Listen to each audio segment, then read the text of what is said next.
വളരെ എളുപ്പത്തിൽ തയ്യാറാക്കിയെടുക്കുന്ന ഒരു അടിപൊളി ബ്രേക്ക്ഫാസ്റ്റിൻ്റെ റെസിപ്പിയാണ് ഇന്നത്തെ സ്പെഷ്യൽ. ഒരു 5 മിനിറ്റ് മതി റെഡിയാക്കി എടുക്കാൻ വേണ്ടിയിട്ട്. നല്ല സ്പൈസി ആയിട്ടുള്ള ഏതെങ്കിലും ഒരു കറിയുടെ കൂടെ സെർവ് ചെയ്താൽ മതി കേട്ടോ. അപ്പോൾ ഇന്നത്തെ റെസിപ്പി ഇഷ്ടപ്പെടുവാണെങ്കിൽ ലൈക്ക് ചെയ്യുക. ചാനൽ ആരെങ്കിലും പുതിയതായിട്ട് കാണുവാണെങ്കിൽ ഒന്ന് സബ്സ്ക്രൈബ് ചെയ്താൽ തൊട്ടടുത്തായി കാണുന്ന ബെല്ലൈക്കണിൽ കൂടി ക്ലിക്ക് ചെയ്യാൻ മറക്കല്ലേ.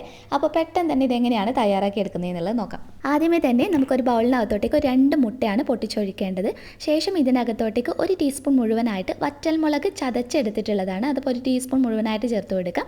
ഒരു 3 വെളുത്തുള്ളി ഒന്ന് ഗ്രേറ്റ് ചെയ്തെടുത്തിട്ടുള്ളത് അല്ലെങ്കിൽ ചതച്ചെടുത്തിട്ടുള്ളത്. ആവശ്യാനുസരണം ഉപ്പ് ചേർത്ത് കൊടുക്കുക. കൂടെ തന്നെ 1 ടീസ്പൂൺ മുഴുവനായിട്ട് പഞ്ചസാരയാണ് ചേർത്ത് കൊടുക്കുന്നത്. ഉപ്പ് പിന്നീട് നോക്കിയിട്ടൊന്ന് അഡ്ജസ്റ്റ് ചെയ്താൽ മതി കേട്ടോ. ഇതിന് ശേഷം ഇതിലോട്ടേക്ക് ഒരു 2 ടേബിൾ സ്പൂണിനടുത്ത് മല്ലിയില ചെറുതായിട്ട് അരിഞ്ഞെടുത്തത് കൂടി ചേർത്ത് കൊടുത്തിട്ട് നല്ലതുപോലെ ഒന്ന് മിക്സ് ചെയ്തെടുക്കണം. നന്നായിട്ട് നമ്മളൊന്ന് ബീറ്റ് ചെയ്തെടുക്കില്ല, വളരെ കുറഞ്ഞ സമയം ചെയ്തെടുത്താൽ മതി. എന്നിട്ട് ഇതിലോട്ടേക്ക് 1 കപ്പ് മൈദയാണ് ഉപയോഗിക്കുന്നത്. മൈദ താല്പര്യം ഇല്ല എന്നാണെങ്കിൽ മാത്രം നിങ്ങൾക്ക് ഗോതമ്പൊടി ഉപയോഗിക്കാം. മൈദയാണ് ടേസ്റ്റ്. ഇതിലോട്ടേക്ക് 1 കപ്പ് വെള്ളം, ചൂടുവെള്ളം എന്നല്ല, സാധാരണ നോർമലായിട്ടുള്ള വെള്ളം ഒഴിച്ചു കൊടുക്കുക. കൂടെ തന്നെ ഒരു 2 ടേബിൾ സ്പൂൺ അളവിൽ ഏതെങ്കിലും ഒരു ഓയിൽ, ഞാനിപ്പോൾ സൺഫ്ലവർ ഓയിലാണ് ഉപയോഗിച്ചിട്ടുള്ളത്. വെളിച്ചെണ്ണ ഉപയോഗിച്ചാൽ അത്ര ടേസ്റ്റ് ഇല്ല കേട്ടോ. ഇത് നന്നായിട്ടൊന്ന് മിക്സ് ചെയ്തെടുക്കണം, ഒട്ടും കട്ടയൊന്നും ഇല്ലാത്ത രീതിയിൽ. ശേഷം ഒരു 1/4 കപ്പ് വെള്ളം കൂടി നമുക്ക് ഒഴിച്ചു കൊടുക്കുക. അതായത് ഇതിൻ്റെ ബാറ്റർ എന്ന് പറയുന്നത് അത്യാവശ്യം കുറച്ച് ലൂസായിട്ടാണ് വേണ്ടത്.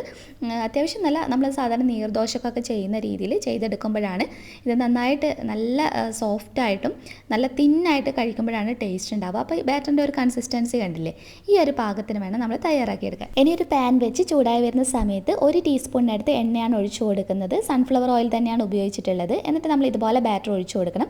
ബാറ്റർ ഒഴിച്ച് കഴിഞ്ഞ പാടെ തന്നെ പെട്ടെന്ന് ചുറ്റിച്ചിട്ട് നല്ല കനം കുറഞ്ഞ് കിട്ടുന്ന രീതിയിൽ നമ്മളൊന്ന് റെഡിയാക്കി എടുക്കണം. ഫ്ലെയിം സാധാരണ മീഡിയം ഫ്ലെയിമിലിട്ട് ചെയ്താൽ മതി. നമ്മൾ ഒഴിച്ച് കഴിഞ്ഞ സെക്കൻഡിനുള്ളിൽ തന്നെ ഇത് കുക്കായി കിട്ടും. അപ്പോൾ നമുക്ക് തിരിച്ചിട്ട് കൊടുക്കാം. തിരിച്ചിട്ട് കൊടുത്തു കഴിഞ്ഞാൽ വളരെ കുറഞ്ഞ സെക്കൻഡ് മാത്രം നമ്മളൊന്ന് റെഡിയാക്കി എടുത്താൽ മതി. ജസ്റ്റ് തവി വെച്ചിട്ട് ഇതുപോലെ ഒന്ന് പ്രസ് ചെയ്ത് കൊടുക്കുകയാണെങ്കിൽ നല്ലത്. മുട്ടയൊക്കെ ആയതുകൊണ്ട് തന്നെ പെട്ടെന്ന് റെഡിയായി കിട്ടും. ഇനി തിരിച്ചിട്ടതിന് ശേഷം ഇതിൻ്റെ മുകളിൽ കുറച്ച് ബട്ടർ, അതായത് അത്യാവശ്യം നന്നായിട്ട് ബട്ടർ ചേർക്കുകയാണെങ്കിൽ അത്രയധികം നല്ല ടേസ്റ്റിയാണ് കേട്ടോ. ഇനിയിപ്പോൾ നിങ്ങൾക്ക് ബട്ടർ ഇല്ലാന്നോ അല്ലെങ്കിൽ ബട്ടറിൻ്റെ ഫ്ലേവർ ഇഷ്ടമല്ല എന്നുള്ളവർക്ക് നെയ്യ് ഉപയോഗിക്കാവുന്നതാണ്. നെയ്യുടെ ടേസ്റ്റ് ഇഷ്ടമുള്ളവർക്ക് നെയ്യ് ചേർത്ത് കൊടുത്തിട്ട് ഇതുപോലെ ഒന്നുകൂടി അങ്ങ് തിരിച്ചിട്ട് കൊടുത്തിട്ട് കുറഞ്ഞ സെക്കൻഡ് ചെയ്തെടുക്കുമ്പോഴത്തേക്കും ഇത് റെഡി ആയിട്ടുണ്ട്. വളരെ സിമ്പിളാണ്. പെട്ടെന്ന് നമുക്ക് തയ്യാറാക്കി എടുക്കുകയും ചെയ്യാം. ഇത് ഏകദേശം ഈ ഒരു അളവ് എന്ന് പറയുന്നത് ഒരു 2 പേർക്ക് കഴിക്കാനുള്ള അളവിലാണ് കേട്ടോ. 1 കപ്പിനെ കൊണ്ട് നമുക്ക് ഏകദേശം 2 പേർക്ക് സെർവ് ചെയ്യാവുന്ന ഒരു കണക്കിലാണ് നമുക്ക് കിട്ടുക. അപ്പോൾ ഇതുപോലെ ഞാനൊന്ന് മുഴുവനൊന്ന് റെഡിയാക്കി എടുക്കുന്നുണ്ട്. അപ്പോൾ ഇതിനകത്തുള്ള ഇൻഗ്രീഡിയൻസ് ഒക്കെ സ്കിപ്പ് ചെയ്യാതെ ചെയ്യുകയാണെങ്കിൽ കഴിക്കാൻ നല്ല ടേസ്റ്റി ആയിട്ടുള്ളതാണ്. കനം കുറഞ്ഞിട്ട് തന്നെ ചെയ്തെടുക്കാൻ വേണ്ടിയിട്ട് നോക്കാം. അപ്പോൾ ഞാൻ മുഴുവനൊന്ന് തയ്യാറാക്കി എടുത്തിട്ടുണ്ട്. അപ്പോൾ കണ്ടില്ലേ, ഇതുപോലെ കനം കുറഞ്ഞിട്ട് തയ്യാറാക്കി എടുക്കുമ്പോഴാണ് ഇത് കഴിക്കാൻ നല്ല ടേസ്റ്റ് ഉണ്ടാകുക. ഈ ഒരു ഡിഷിൻ്റെ കൂടെ സെർവ് ചെയ്യാൻ ഏറ്റവും നല്ല സ്പൈസി ആയിട്ടുള്ള ഏതെങ്കിലും ഒരു കറിയാണ് നല്ലത്. ഒന്നുകിൽ നോൺ വെജ് കറി ഉപയോഗിക്കാം. വെജിറ്റേറിയൻസ് ആണെങ്കിൽ നമ്മുടെ ഉരുളക്കിഴങ്ങ് മസാല കറിയൊക്കെ ഉണ്ടല്ലോ, നല്ല കോമ്പിനേഷനാണ്. അപ്പോൾ എല്ലാവരും തീർച്ചയായിട്ടും ഒന്ന് ട്രൈ ചെയ്ത് നോക്കിയിട്ട് നിങ്ങളുടെ ഫീഡ്ബാക്ക് അറിയിക്കാൻ മറക്കരുത്. നെക്സ്റ്റ് വീഡിയോയിൽ ഇനിയും നല്ലൊരു വെറൈറ്റി ഡിഷായി കാണാം. അതുവരെ ടേക്ക് കെയർ, ബൈ ബൈ.